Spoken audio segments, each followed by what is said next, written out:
Well, thank you so much, and thank you, Ruth, for that very generous introduction. I also want to thank the Harvey Milk Committee for putting on the breakfast and for honoring me with this wonderful, wonderful award.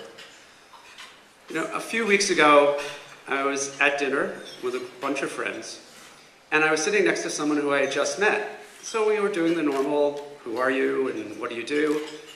And when I talked about my work, he said, so what happened in your life that led you to want to do civil rights work?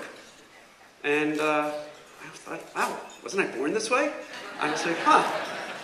But I thought about it, and I realized how much of my passion for social justice and equality comes from my parents and comes from my Jewish heritage.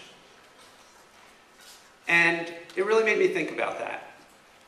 You know, I learned at a very early age that there are people who will use difference to try and elevate their power, and how dangerous that was. All four of my grandparents lost siblings or other relatives in the Holocaust. Now you can only imagine how a 4-year-old must feel when you know that there are people who would actually want to kill you for who you are. And I learned from an early age that being different could really impact your opportunities in life. My dad, who is now 88 and lives here in Palm Springs, graduated number 3 in his class from NYU Law School over 60 years ago. Yet despite that, despite graduating that high from such a prestigious school, he did not get one offer from a Wall Street law firm, simply because he was Jewish. Of course, that didn't stop him. He fought on, created his own law firm, became very successful, and him and my mom were activists their entire lives. When my brother and I were reaching school age, they decided to move us to Great Neck, Long Island, a very Jewish community. Actually, about 30 minutes from Woodmere, Long Island, where Harvey Milk's parents did the same thing. And they did it because they wanted to be in a safe environment, and they wanted to shield their children from the hatred and bigotry and name-calling and bullying that goes with anti-Semitism.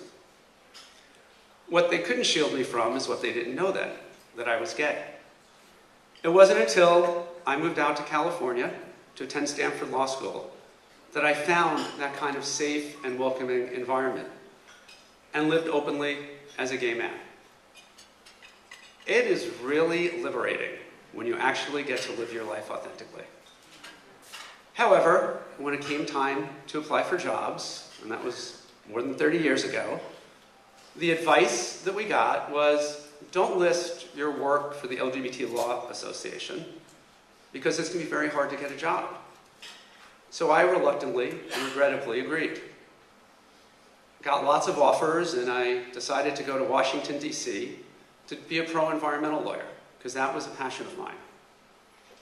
It was pretty shocking to go to D.C., this is when Reagan was president, and find that virtually everyone in politics and everyone working in law firms was closeted. Going back to living a double life and hiding who I was really dehumanizing. At the end of my first year of work, I realized I need to take a vacation with my people. So I went to Provincetown, wisely, and I picked up a book called The Mayor of Castro Street. It's the story of Harvey Milk's life, his historic election in 1977, how he got there, and what he did.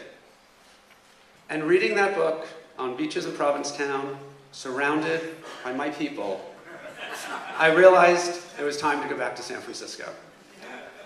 And as fate would have it, when I got back to work, in the pile of mail was a letter from one of the law firms who had offered me a job after law school. And they said, your offer is still open, and if you want to move back to San Francisco and work for us, we'll pay to move you, find you an apartment, and you can start anytime in the next 6 months. I was so excited. But I learned my lesson. So I called them and said, hey, you know, I'd like to come out and talk to a few of the younger attorneys about their experiences before I decide. And when I went, I brought an updated resume. including my work for the LGBT Law Association. And I asked the two attorneys I thought would be most receptive what it would be like to be an out gay person at that firm. They both said, just keep it quiet. If you don't share your so-called private life and no one knows, it should be okay. Well, I went back to DC and decided I wasn't going to go work for them. But what I didn't expect was to get a letter telling me that after those meetings, they realized it was not a good fit and they withdrew my offer. I finally exactly understood what my dad went through. And like my dad, I decided I was going to fight. But of course, there was no law protecting LGBT people from being fired or not hired in California back in 1987. So I went and joined the Harvey Milk LGBT Democratic Club, which is where I got my start in doing this kind of work. And throughout my life, I have really tried to honor some of the lessons I learned from Harvey Milk when I was reading that book on the beaches in Provincetown. And there are three things that really stand out to me. Harvey taught us that no matter how high the obstacle, no matter if they move the goalposts, if we work together, if we work tirelessly, if we work passionately, we can achieve the social justice we want. But it's not going to happen all by itself. The second thing he taught us was we have to be about more than just ourselves. If we have equality for us and someone else doesn't have equality, we really have not gained anything.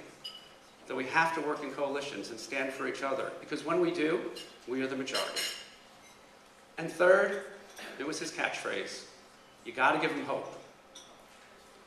To try and lead by being negative and critical and talking about how bad things are, that's where we see hatred and bad things happen.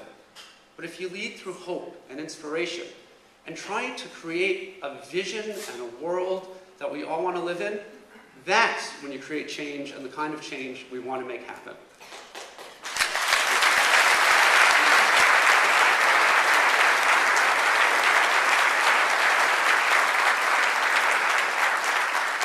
So really, working passionately for what we believe in, working for others, and giving hope. Great gifts that Harvey Milk left us. And gifts that you see in everyone here, you see it in Eden, we see it in people throughout this amazing valley. You know, my parents found an accepting and welcoming place as Jewish people in Great Neck. And James and I have found the same as so many others as gay people here in Palm Springs. This city has done so much to be at the forefront of the fight for social justice and equality. But there is one thing Palm Springs hasn't done that San Francisco did, in 1977. And that's elect a really nice Jewish boy from Long Island to their city council. Thank you very much.